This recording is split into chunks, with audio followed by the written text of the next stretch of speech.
Shalom, salam sejahtera bagi kita semua. Perkenalkan, nama saya Amelia Saragih, NPM 2309100342, Prodi PGSD.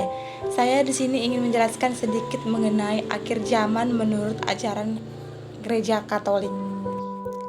Akhir zaman adalah momen penting dalam iman Kristen yang mengajarkan bahwa semua orang harus siap menghadapinya dan hidup sesuai dengan ajaran Tuhan.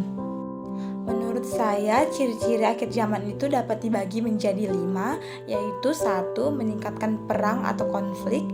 2. Timbulnya banyak bencana seperti gempa bumi, banjir, dan kekeringan. 3. Meningkatkan pembunuhan, kekerasan, dan kejahatan di masyarakat. 4. Munculnya banyak pemimpin palsu. Dan 5. Perkembangan penipuan dan pemalsuan dalam kehidupan sosial, politik, dan ekonomi. Tanda-tanda akhir zaman atau kiamat dapat dibagi menjadi 3. 1. Bencana alam. 2. Seks bebas. Dan 3. Merosotnya moral. Kedatangan kiamat atau akhir zaman bisa disebut juga dengan hari terakhir Yesus kembali ke dunia sebagai Raja Hakim. Pada saat itu seluruh manusia hidup yang meninggal akan dihakimi dan yang akan dipisahkan antara orang yang benar dan yang salah. Mengapa ajaran Gereja Katolik berbeda dengan ajaran Protestan tentang akhir zaman? Karena Alkitab Protestan tidak memasukkan kitab Makabe, maka dapat dimengerti mengapa demikian. Kurang memadainya pemahaman tentang kejadian seputar kehancuran Bait Allah yang di Yerusalem yang terjadi pada tahun 70 AD. Pengajaran Bapa Gereja mengenai akhir zaman menurut St. Justinus Martir 100-160, 2 kedatangan Kristus yang telah diberikan dalam penderitaan dan tidak dalam kemuliaan, tidak dihormati dan disalibkan, tetapi kemuliaan yang akan datang kembali dari surga dengan kemuliaan, serta Acta Niritus yang mengajarkan hal-hal yang menentang yang maha tinggi datang untuk melakukan hal-hal yang jahat di dunia melawan orang-orang Kristen.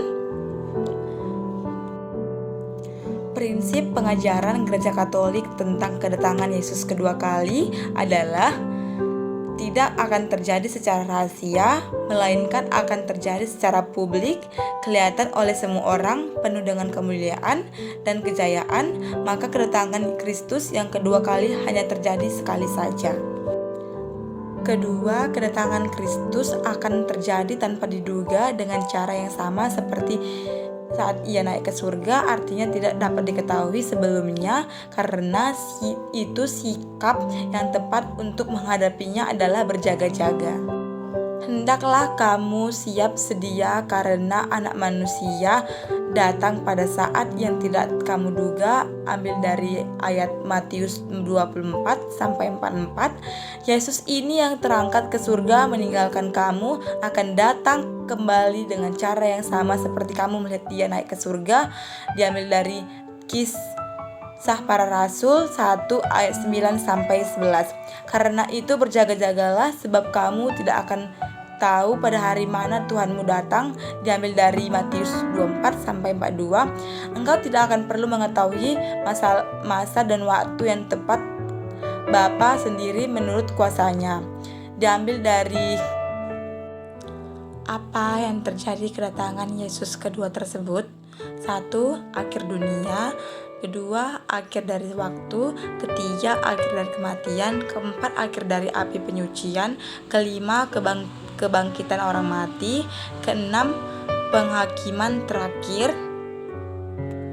Dan yang terakhir, restorasi universal.